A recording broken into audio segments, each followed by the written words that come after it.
sa piling ng Diyos na mayaman.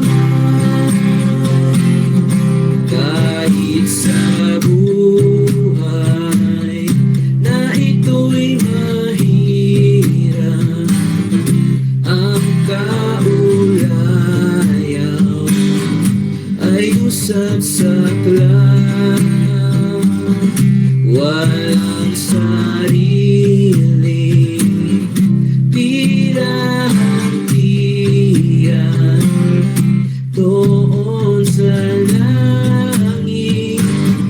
Ako'y may lahat,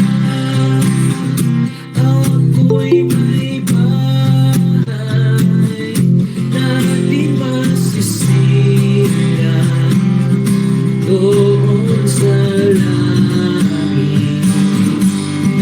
Walang hanggan, wala ng hapis at laging sariwa sa piling ng Diyos na mayaman.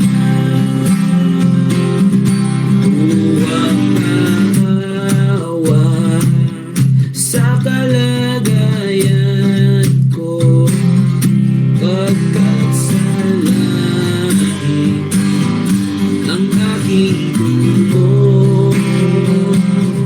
Pansamantala naglalakbay dito hanggang humato sa palasyo.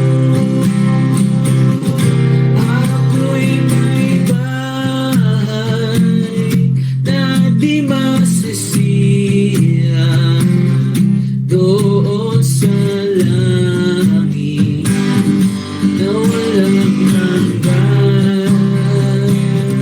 Wala ng hapis at laging sariwa sa piling ng Diyos na mayaman.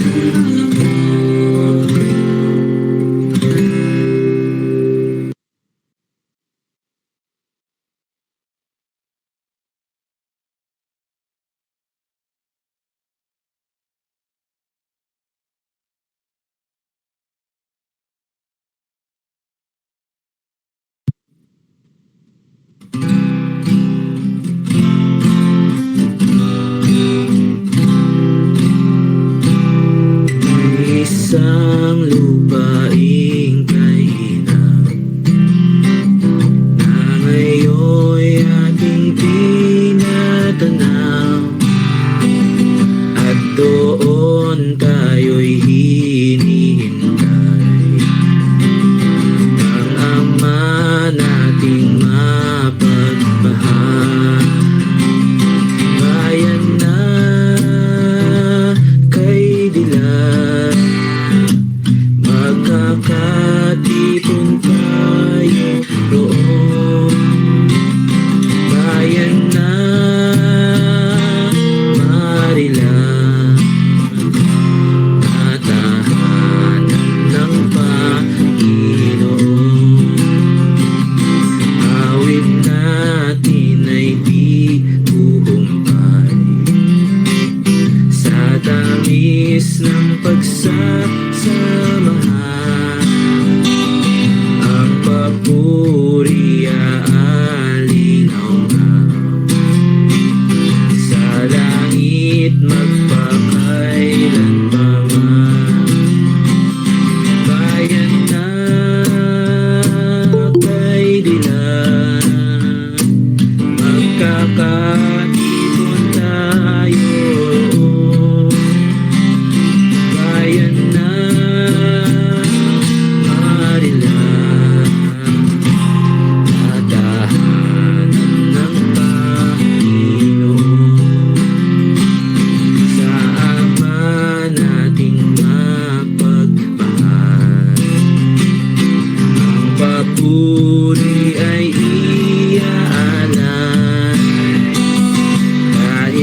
tayo'y kanyang minahal. Pinagpala at pinagyaman, bayan na kay dilan. Magkakatipon tayo roon, bayan na marilang, natahanan ng Panginoon.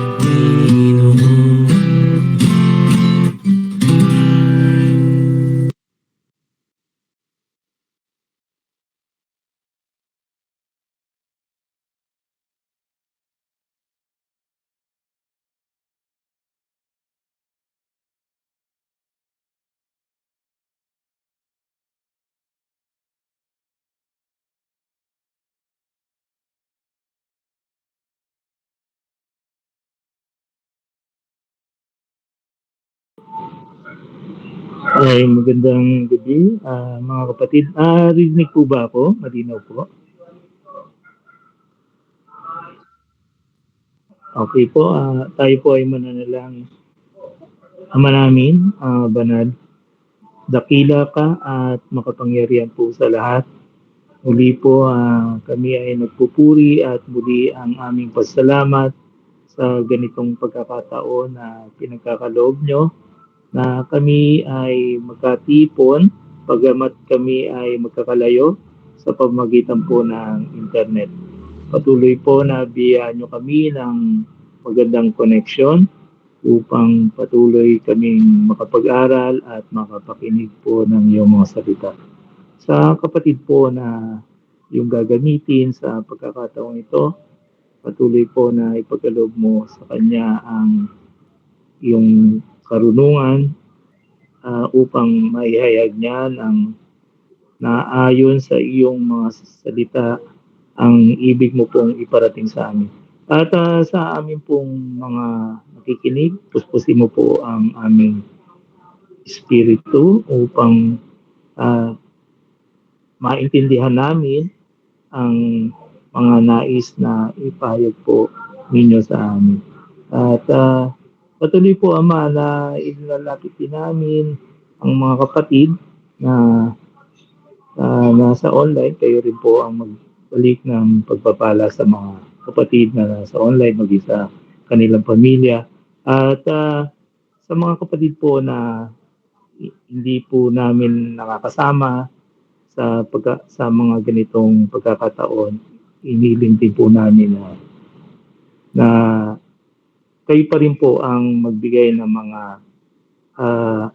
pangailangan nila at naway sa susunod na lalapit din po namin sa susunod na pagkakataon na sila po ay aming makasama.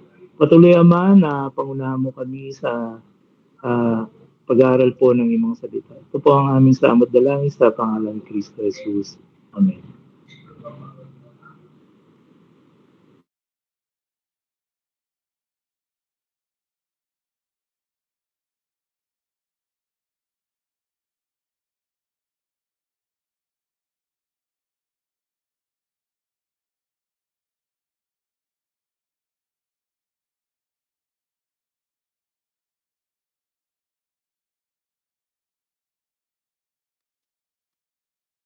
Magandang gabi po mga kapatid at para po sa ating pag-aaral dito po sa sulat ni Pedro sa 1 Peter simula chapter 4 verse 12 hanggang 15 po sa biyaya ng Panginoon. Ito po yung ating tatalakayin bagamat alam ko po ay minsan napagdaanan na rin natin ang bagay na ito. At ganito po ang ating mababasa. Mga minamahal, huwag kayong mangagtaka tungkol sa maigpit na pagsubok sa inyo na dumarating sa inyo upang kayo'y subukin na waring nangyayari sa inyo hindi karaniwang bagay, kundi kayo'y mga galak sapagkat kayo'y mga karamay sa mga hirap ni Kristo upang sa pagkahayag ng kanyang kalwalatian naman ay mga gagalak kayo ng malabis. kung kayo'y mapintasan dahil sa pangalan ni Kristo, ay mapapalad kayo, sapagkat ang Espiritu ng kalwalatian at ang Espiritu ng Diyos ay nagpapahingalay sa inyo. Kauli-ulian po siguro, ngunit wag magbata ang sino man sa inyo na gaya ng mamamatay tao, o magnanakaw, o manggagawa ng masama, o gaya ng mapakialam.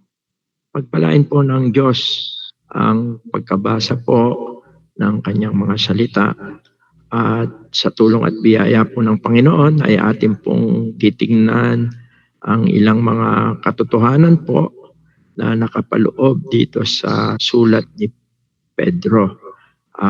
Marahil po ay patuloy tayong humingi po ng gabay sa ating Panginoong Diyos. Let us pray po.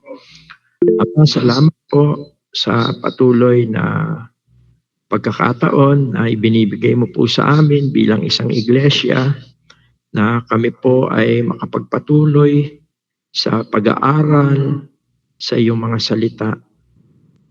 At dalangin po namin naway gabayan at pangunahan mo po kami sa oras po na ito.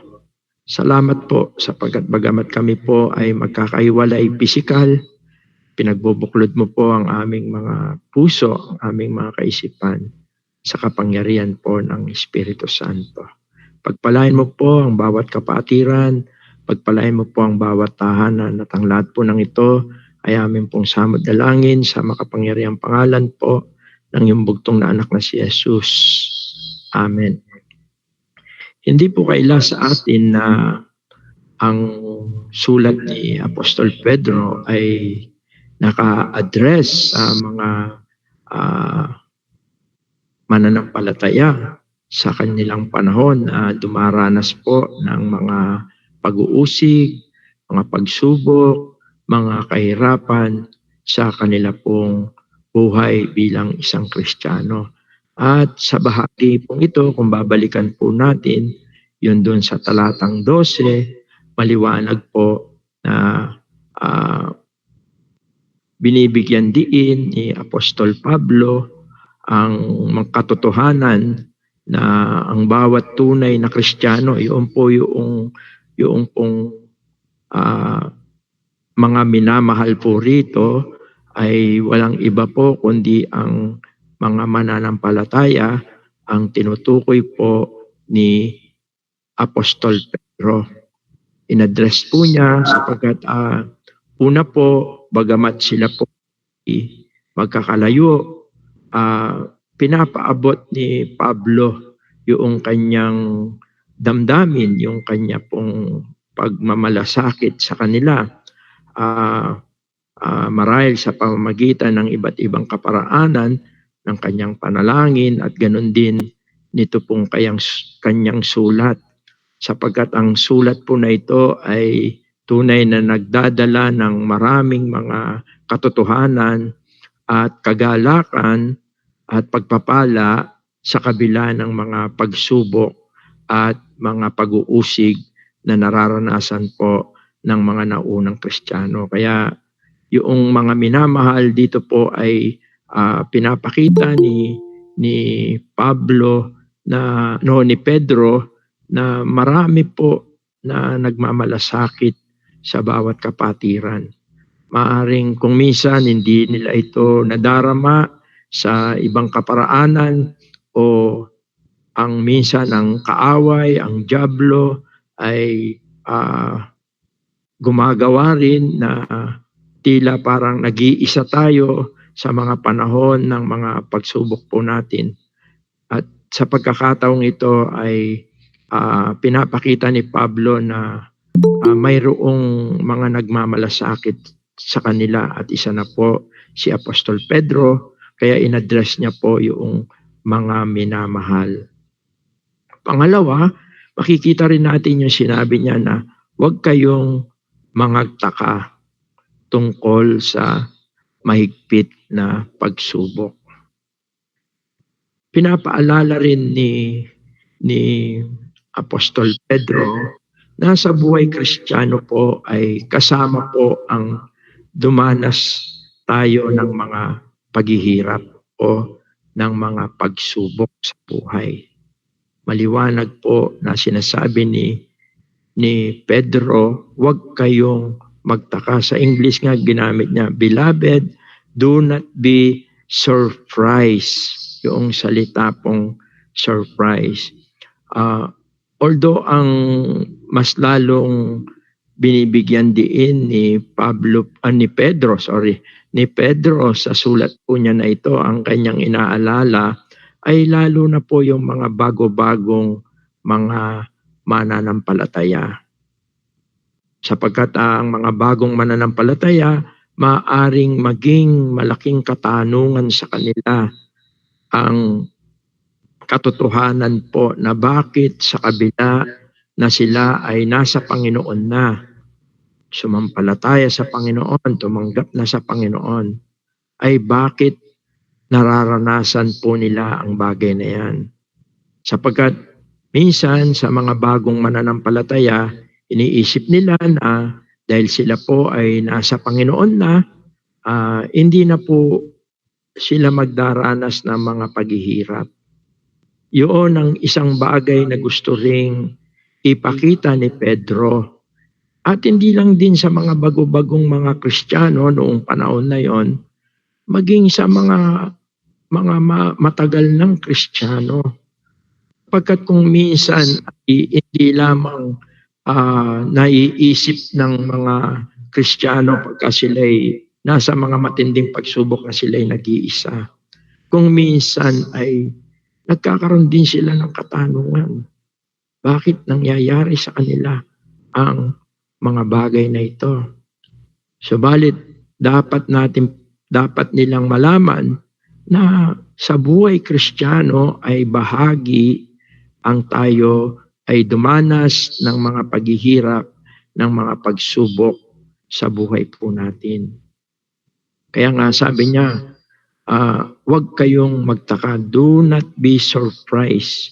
At gusto ko rin tignan natin po sa English yung salitang mahigpit na pagsubok. Ginamit po yung salitang fiery trial.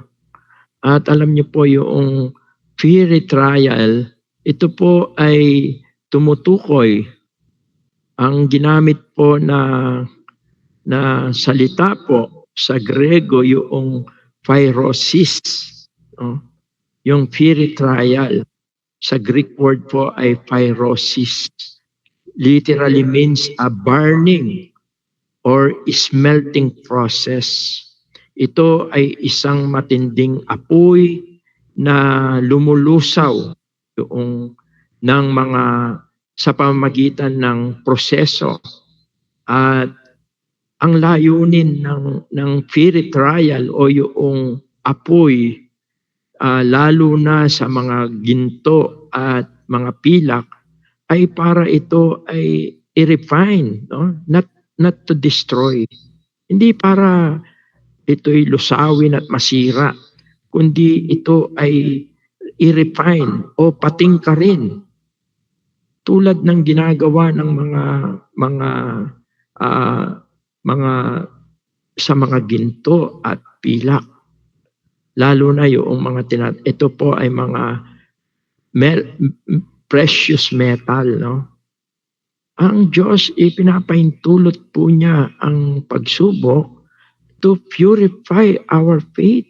Yan po ang isa sa mga layunin ng Panginoong Diyos sa bagay na ito. Kaya mahalaga na makita natin ang katotohanan na ito, yung bagay na ito.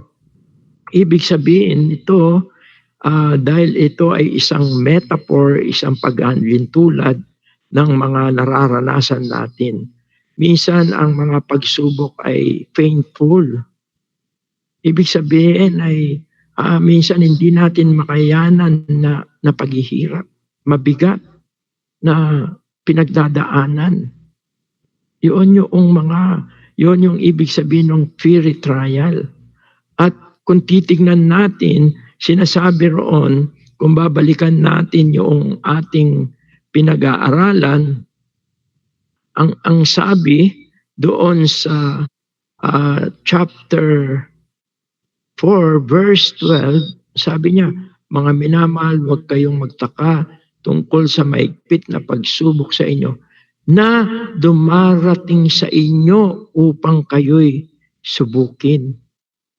At kung minsan po yung unexpected siya, no? Yung hindi lang siya matindi, yung kundi kung minsan ito ay biglaan, hindi inaasahan na mga pangyayari. Ito pong mga unexpectedly. Para itong bigla-bigla na lang na dumarating po sa buhay ng mga mananampalataya. At ito rin ay inevitable. Ibig sabihin, hindi maiwasan na pagsubok. Parang isang mag-aaral na dadaan ka't dadaan, hindi mo pwedeng iwasan yung mga pagsubok. Sapagkat ito yung magpapakita sa iyo ng iyong katapatan sa iyong pananampalataya. Kaya maganda po na dito sa ating pagninilay ay makita natin ang mga katotohanan po na ito, na ang mga pagsubok ay dapat pong asahan ng mga Kristiyano. Huwag nating questionin ang Diyos. Huwag natin pong isipin na dahil tayo Kristiyano na ay ang lahat ay magiging maganda na. Hindi po. May proseso po ang Diyos, at ang ganitong bagay ay ipinapaintulot niya to purify us. Yan po yung mga layunin ng Diyos sa atin. Sabi nga po sa 1 Peter chapter 1 verse 6 to 9, kung atin pong titignan dito sa unang Pedro chapter 1 verse 6, sabi niya, ito ang inyong totoong ikinagagalak, bagamat ngayon sa sandaling panahon kung kailangan ay pinalulumbay kayo sa muling pagsubok. Pansinin po natin ito. Muling pagsubok. At kung itutuloy natin, sabi sa verse 7, ang sabi po sa verse 7, upang ang pagsubok sa iyong pananampalataya na lalong mahalaga kaysa ginto na nasisira, bagamat ito'y sinusubok sa pamamagitan ng apoy, ay masusumpungan sa ikapupuri at ikalulwalhati at ikararangal sa pagpapakahayag ni Jesucristo, na hindi ninyo nakita ay inyong iniibig, na bagamat ngayon ay hindi ninyo siya nakikita, gayon may inyong sinasampalatayanan, na kayo'y nagagalak na totoo, na may galak na di masayod. At yan po ang isang katotohanan dito po sa ating pinag-aaralan.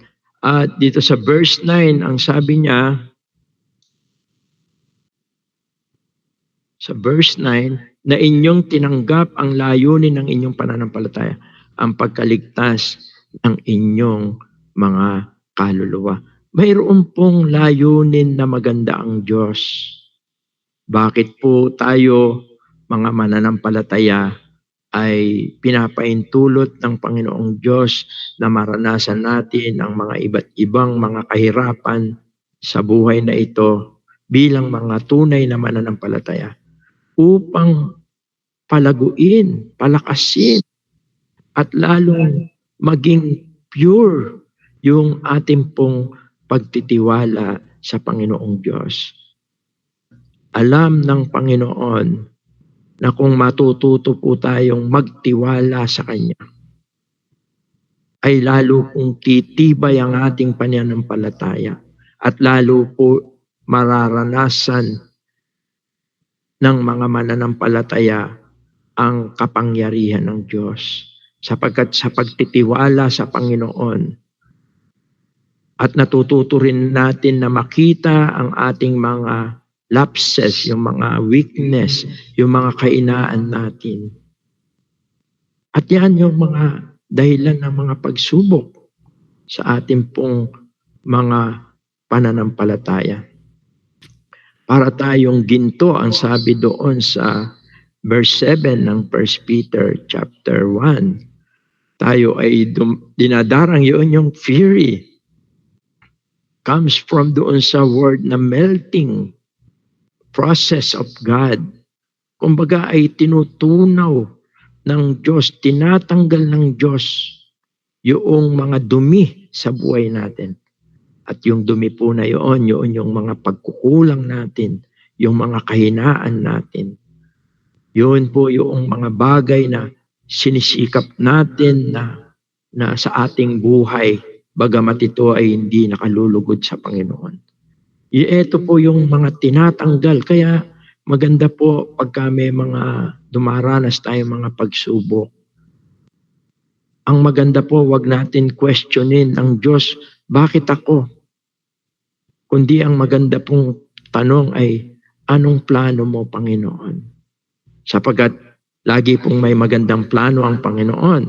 Ayon kay Pablo sa Roma 8:28 ay maganda rin pong talata na isaulo na ang lahat ng bagay ay ipinapaintulot ng Diyos na mangyari sa buhay natin para sa ikabubuti po natin.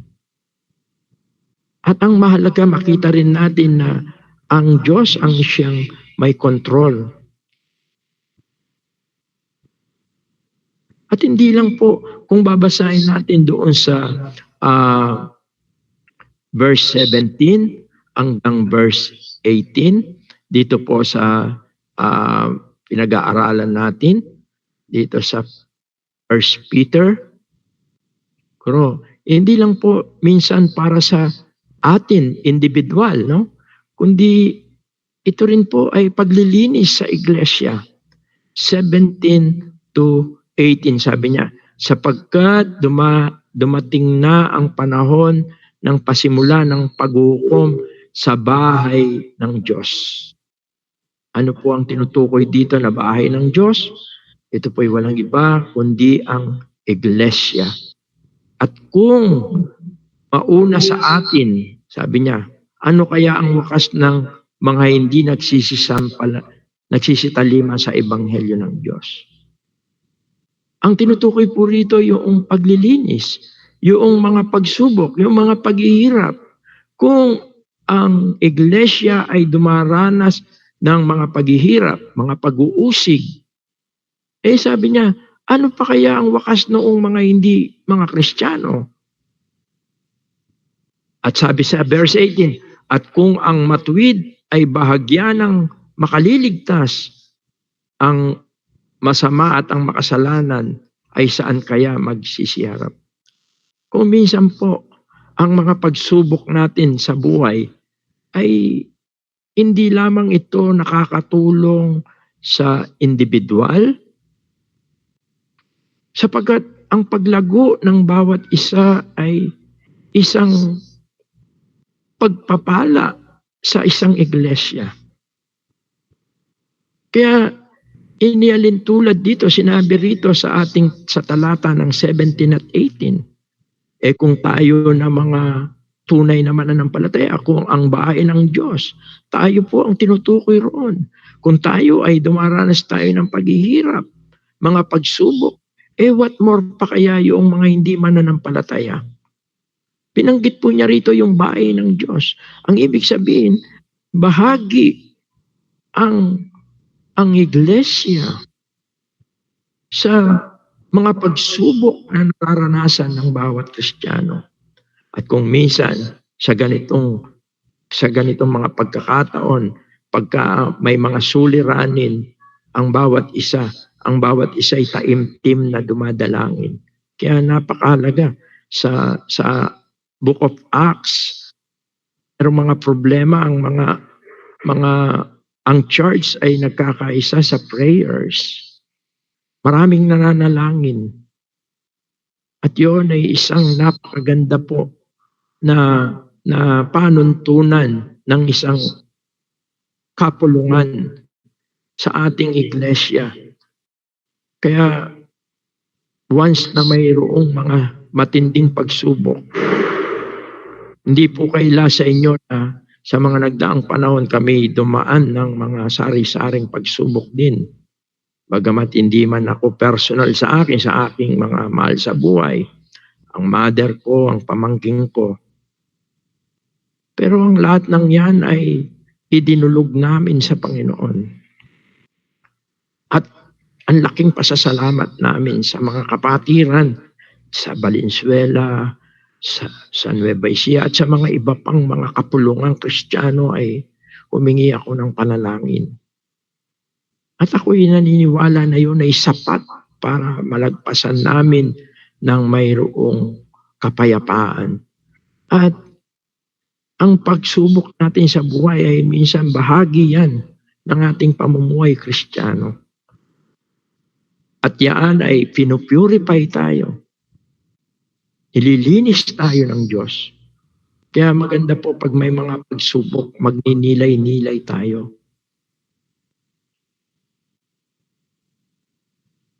Sapagkat kung minsan, lalong sa mga panahon na may mga kahirapan, lalo pong nagiging malalim yung ating pakikiisa sa Panginoon o yung tinatawag na fellowship with the Lord. Sabi doon sa verse 13 ng ating binasa po kanina dito sa Ephesians 4 verse 13, ang sabi niya, kundi kayo'y mga galak sapagkat kayo'y mga karamay sa mga hirap ni Kristo upang sa pagkahayag ng kanyang kalwalatian naman ay magagalak kayo ng malabis na galak.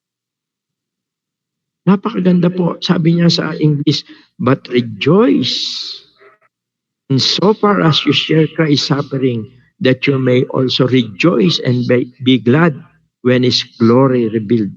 Tinutukoy po niya rito ang pagdating ng Panginoon. Kaya alam niyo po, sa buhay Kristiyano, the more na nagsasuffer tayo, the more na nakakaranas tayo ng mga paghihirap dahil sa Panginoon, dahil sa paglilingkod natin sa Kanya, the more na naman na maihahayag ang kanyang kalwalatian pagdating ng Panginoon. Sapagkat hindi nalilihim sa Panginoon ang ating mga ginagawa na paglilingkod. Kaya yung mga suffering, yung mga sufferings natin po sa Panginoon, yan ay lalo pong lumalalim yung ating pong pakikisama sa Panginoon. Sabi po dito sa chapter 2 verse 21. Bumasa po tayo ng mga ilan talata. 1 Peter chapter 2 verse 21 po. Ang sabi, sapagkat sa ganitong bagay kayo'y tinawag. Bahagi po ito, ang mga paghihirap po ay bahagi ng ating pagkatawag, sapagkat si Kristo man ay nagbata dahil sa inyo, na kayo'y iniwanan ng halimbawa upang kayo'y magsisunod sa mga hakbang niya. Alam niyo po, the more na tayo po ay namumuhay bilang isang Kristiyano, the more po na tayo sumusunod sa Panginoon, the more na pinaglilingkod natin ang ating buhay sa Panginoon, kung minsan ang mga paghihirap ni Kristo ay nararanasan din po natin. Kaya hindi po tayo dapat mabahala kung ang ating pong Panginoon ay nakaranas po ng ganyan na mga paghihirap. Hindi po malayo na tayo pong mga tunay na mga Kristiyano ay maranasan din po natin ang mga paghihirap na yan. Yan po yung nakakabahagi tayo sa kahirapan ni Kristo. Ang sabi rin ni Pablo naman po sa Pilipos, Kapitulo 3, talatang 10, no? Yung fellowship in His suffering. Philippians chapter 3, verse 10. Ang sabi po, upang makilala ko siya at ang kapangyarihan ng kanyang pagkabuhay na maguli at ang pakikisama ng kanyang mga kahirapan na ako'y natutulad sa kanyang pagkamatay. Sabi ni Apostol Pablo, lalo niya raw po na nakikilala o nararanasan ang kapangyarihan ng magandang balita, yun yung kanyang kamatayan at pagkabuhay na maguli. Mas lalo niyang na-appreciate ang kanyang pananampalataya sa mga panahon na nakakaranas siya ng mga paghihirap dahil kay Kristo, dahil sa Panginoon. Sapagkat yan ang naging buhay ni Pablo. Halos ang kanyang buhay ay inilaan niya sa paglilingkod sa Panginoon. At yan ay isang blessing para sa kanya. At yan ay isang bagay na nangyayari, dinaranas ng mga Kristiyano.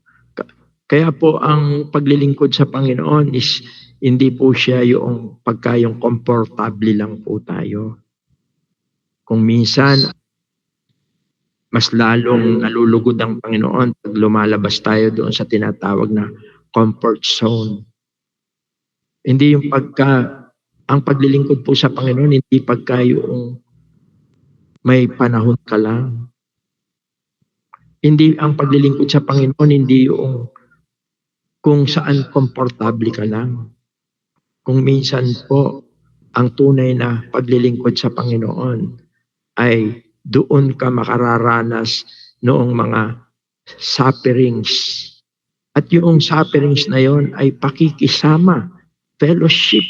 Ang ginamit po dito, that I may know Him and the power of His resurrection and the fellowship of His sufferings, being made conformable unto His death. Minsan po ay, kaya the more na we suffer in serving Christ, the more na lalong nagpapakilala ang Panginoon. Lalong nararanasan mo ang kapangyarihan ng Diyos. Doon, napakasarap na maranasan po at pagka lubos na nakilala natin ang Panginoon, tumitibay tayo, lumalago tayo. Yun din yung sinabi ni Pedro, 1 Peter 3:18. But grow in grace and in the knowledge of our Lord and Savior Jesus Christ. Yung grace doon, yun yung mga bagay na natatanggap mo sa Panginoon. At kapag lubos nating nakikilala ang Panginoon, eh lalo po tayong lumalago sa ating pananampalataya sa Panginoon. Kaya una, ang isang mananampalataya ay bahagi sa kanyang buhay ang mga paghihirap, mga pagsubok. Pangalawa, nakita natin na ang mga pagsubok na ito ay nakakatulong to refine, to purify yung ating pananampalataya, maging dalisay yung ating relasyon sa Diyos, no? Mawala yung mga kasalanan, yung mga kahinaan ay mapagtagumpayan, yung ating puso ay hindi na masentro sa bagay sa sanlibutan ito, kundi masentro sa Panginoon. At higit sa lahat, tayo ay nakakabahagi sa kahirapan ng Panginoon. At sa ganung paraan ay lumalago tayo, nakikilala at nakikita natin ang kapangyarihan niya sa ating buhay. At dito sa chapter 4, verse 14 to 16, dito sa 1 Peter, chapter 4, dito po sa ating pinag-aaralan, dito na tayo sa bahagi ng verse 14, sabi niya, kung kayo'y mapintasan dahil sa pangalan ni Kristo, ay mapalad kayo, sapagkat ang Espiritu ng kalwalatian at ang Espiritu ng Diyos ay nagpapahingalay sa inyo.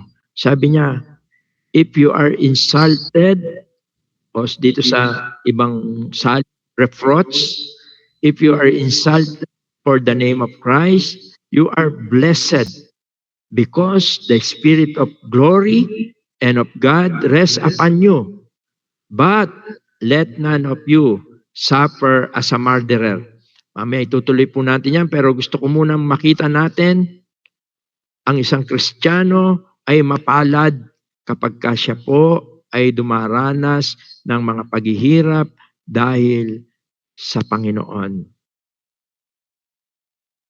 Maliwanag po na tinukoy po.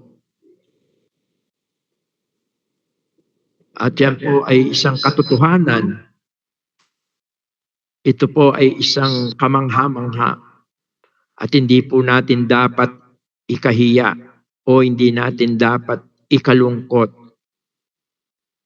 Kundi bagkus dapat nating ikagalak kung tayo po ay dumaranas ng mga paghihirap dahil sa Panginoon. Dahil napakaliwanag po, sabi niya, mapapalad kayo. Mapapalad kayo. At binanggit po rito yung, sabi niya, mapapalad kayo sapagkat ang espiritu ng kalwalatian at ang espiritu ng Diyos ay nagpapahingalay sa inyo. Ang sabi sa English, dito po sabi niya, if you be reproached for the name of Christ, happy are you. For the Spirit of glory and of God rested upon. Nananahan sa inyo, sabi niya. Ang ibig sabihin, tandaan natin, the indwelling of the Holy Spirit, ang sabi sa Ephesians 1:13-14, ay isa itong tanda na makakamtan mo ang naghihintay na katubusan sa iyo. Pangalawa, ang pananahan ng Espiritu Santo ay isang katotohanan na ito ay kapangyarihan ng Diyos. Rested, kaya nga sinabi rito na for the Spirit of glory and of God rested upon you. Ang ibig sabihin po nito, ang kapangyarihan ng Diyos ay sumasa iyo. At yun ang isang katotohanan po. Kaya sa mga panahon ng pagsubok, mga kahirapan, magugulat tayo. Imbis na tayo ay malumbay, tayo ay mapayapa. Why? Bakit ang isang Kristo dumaranas ng mga matinding pagsubok, imbis na siya ay manlumo, bakit siya ay mapayapa at lalo siyang masigla sa paglilingkod? Bakit po? Sapagkat nananahan ang pangyarihan ng Diyos sa kanya sa pangunguna ng Espiritu Santo. Kaya sabi niya, kung kayo'y mapintasan dahil sa pangalan ni Kristo, kung ang dahilan ng iyong paghihirap ay dahil sa Panginoon, mapalad ka sapagkat mararanasan mo ang kapangyarihan ng Diyos sa pamamagitan ng Espiritu Santo. Lalo mong nakikita ang mga malalalim na bagay tungkol sa Panginoong Diyos. Hindi lang nararanasan mo, kundi tinataglay mo ang kapangyarihan ng Diyos. You become powerful in evangelism. Lalong nakakapagdala ka ng mga tao sa Panginoon. Dahil nakikita nila ang kagalakan at kapayapaan sa iyo. At yun ay kapangyarihan po ng Diyos. Nararanasan mo ang mga paghihirap dahil kay Kristo. Pero ang sabi po niya, doon sa sumunod na talata, pero ang sabi niya po, dito sa verse 9, ngunit Huwag magbata ang sino man sa inyo na gaya ng mamamatay tao, magnanakaw, o manggagawa ng masama, o gaya ng mapakialam sa mga bagay ng iba. Kailangan din po natin i-evaluate. Kailangan din natin tignan, suriin. Bakit po ba tayo? Ano bang dahilan bakit nararanasan natin ang mga paghihirap? Baka kasi yan ay bunga po ng ating mga pagkakamali. Baka kung minsan, yan ay bunga ng ating mga kasalanan. Kaya kailangan mo ring i-evaluate. Nang sa ganon ay mapagnilay-nilay mo. Baka ang mga paghihirap na nararanasan mo ay hindi pagsubok dahil sa Panginoon, kundi mga pagkukulang, at yaan ay mga maaring pagpapalo na nararanasan Kristiyano. Sabi po sa Hebrew chapter 12 verse 6, sabi po rito, pagka kasi matigas minsan ang ulo po natin, pinipilit po natin yung mga bagay na gusto natin na hindi naman nakalulugod sa Panginoong Diyos, kung minsan po ay imbis na pagpapala, ay pagpaparusa po ng Panginoon ang mararanasan natin. Sabi niya po sa Hebrew 12:6, sapagkat pinarurusahan ng Panginoon ang kanyang iniibig at inahampas ang bawat tinatanggap na anak. Na dahil sa ito'y parusa, kayo'y nagtitiis.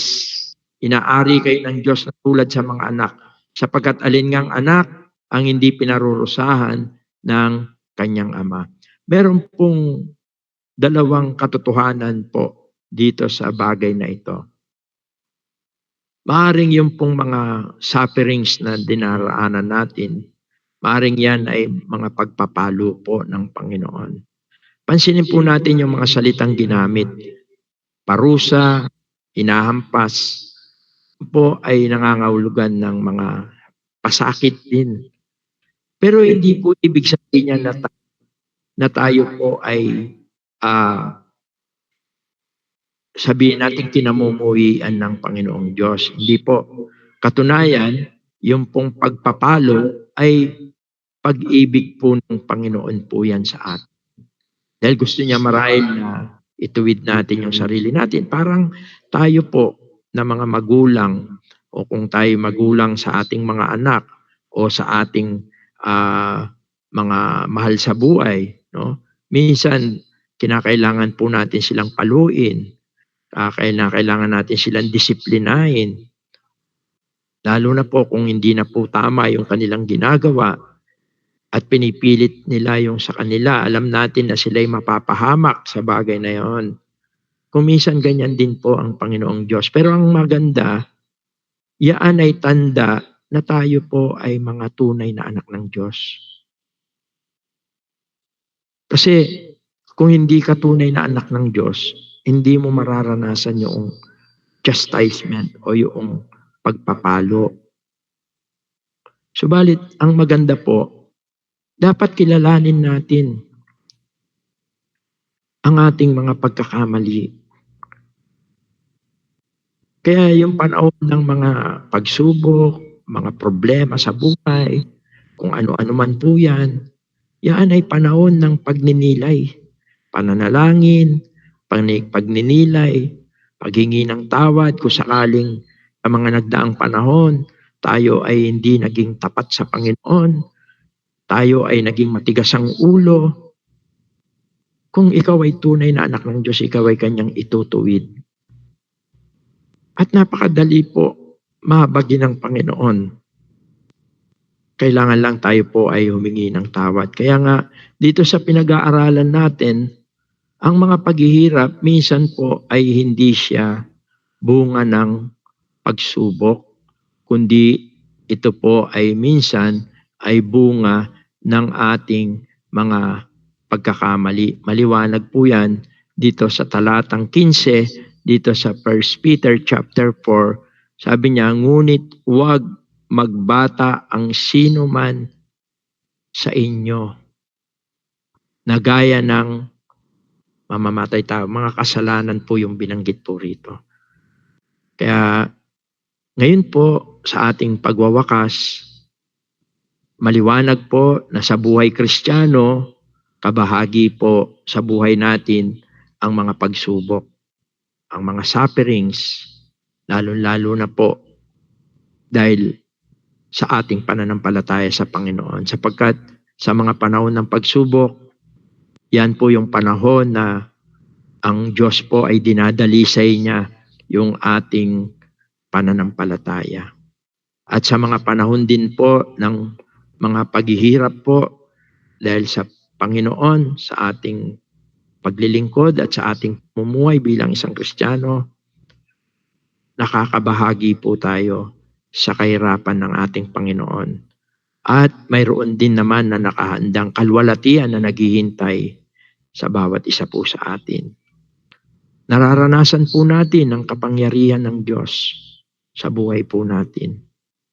At tayo rin ay nakikita ng iba yung kapangyarihan sa buhay natin. At sana wag po tayo na naghihirap o may mga problema, suliranin. Sana hindi po dahil sa katigasan ng puso natin. Pero ganun pa man, kung yan po ang dahilan ng mga suliranin, yung pagpapalo ng Panginoon, lumapit po tayo sa Panginoon. Sapagkat ang nais niya lang ay ituwid ang buhay natin. Nang sa ganon ay makabahagi tayo sa kanyang gawain, sa kanyang kalwalatian, at sa kanyang kapurihan.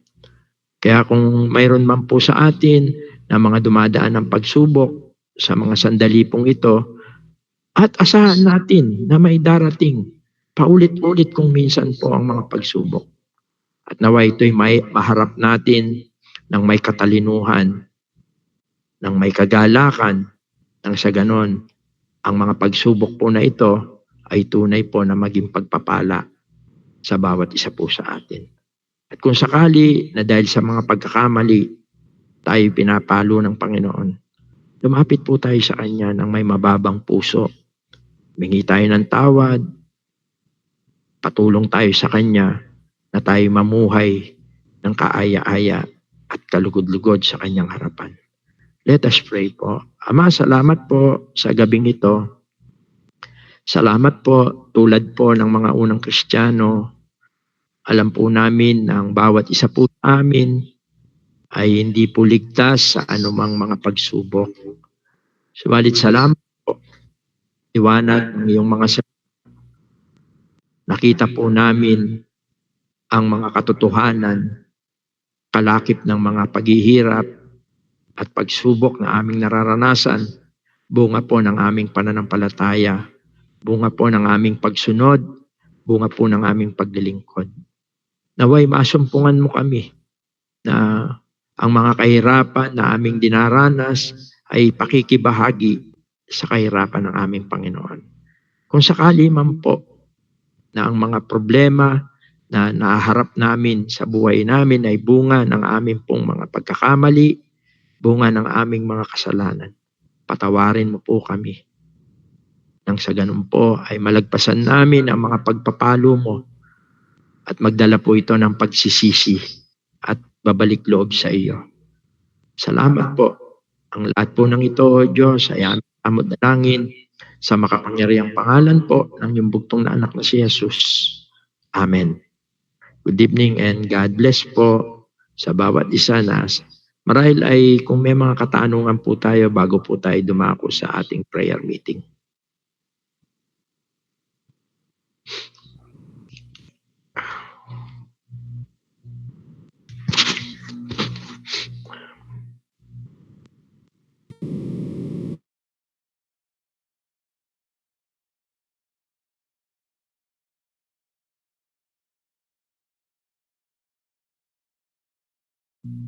Balik ko muna po sa ating MC.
Tayo po ay manalangin. Ama namin Diyos na dakila, banal at makapangyarihan sa lahat. Tuloy po Ama, kami po ay nagpapasalamat sa mga oras po na lumipas at sa aming pong pag-aaral po ng iyong pong mga salita. Salamat po sa binibigay po na comfort po ng iyong pong mga salita sa bawat isa po na dumaranas po ng mga pag-uusig ng dahil po sa aming pong pananampalataya. Salamat po dahil katulad po ng aming pong napag-aralan, ito po ay patuloy po na nais ng Panginoon na bigyan po ng kapanatagan ang bawat isa po sa amin, lalo na kung kami po ay inuusig dahil po sa aming pong pananampalataya sa aming Panginoon, sa paglakad po namin bilang isang mananampalataya. Nakita po namin na ito po yung mga pagsubok. Ganoon din po, naging babala din po sa amin at paalala din po sa amin na maaari din po ang mga pagsubok po na ito ay dahil po nais niyo po kaming ituwid sa amin pong mga pagkukulang, mga pagkakamali. Nawa ito po ay maging reflection po sa bawat isa po sa amin at patuloy po na ang inyong pong mga salita ay tanggapin po namin at nang ito po ay tunay na maisabuhay po ng bawat isa po sa amin. Salamat po sa lahat po ng mga kapatid na nakapag-join sa amin pong Google Meet. Sa lahat din po ng makakapanood sa online, Ama, ang banal na Espiritu, ang dalangin po namin na patuloy po na manguna po. At yun din po sa inyo pong anak na ginamit. Salamat din po at patuloy ang panalangin po namin na kayo po ang patuloy na makapagbigay ng kalakasan pisikal sa aming pong kapatid. At sa inyo rin po namin pinagkakatiwala, Ama, sa pagpapatuloy din po ang online prayer meeting. Patnubayan nyo rin po kami. At ang lahat po ng mga kapatid ay sa inyo rin po namin dinadalangin sa amin pong mga kanya-kanya pong tahanan sa gabi po na ito. At muli ang lahat po ng ito, Ama, ay amin pong hinihiling sa pangalan ni Jesus. Amen.